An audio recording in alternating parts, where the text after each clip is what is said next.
Using the knowledge that we have gained from the first example, let's try to come up with generic steps on how to create regular expressions. The very first step would be to understand the requirement or the problem statement.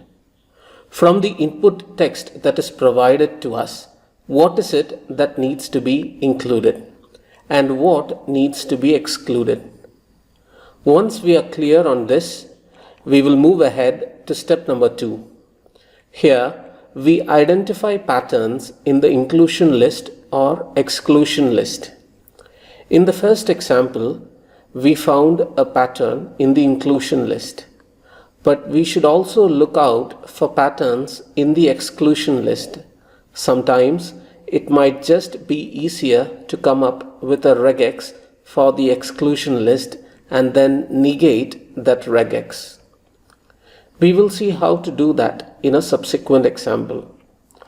Let's move ahead to step number 3. Here we use regex symbols to come up with a regex pattern string that represents the inclusion list. We saw one such pattern, A star, in our first example. We will be seeing many more such patterns in the examples to come. Once we have our regex pattern ready, we are going to move to our next step, which is the fourth and final step. Here we use any regex engine from any programming language to try out our regex pattern. All you need to do is to make sure you have the input text file ready for consumption by the program. Then feed the input text file and the regex pattern to the regex engine.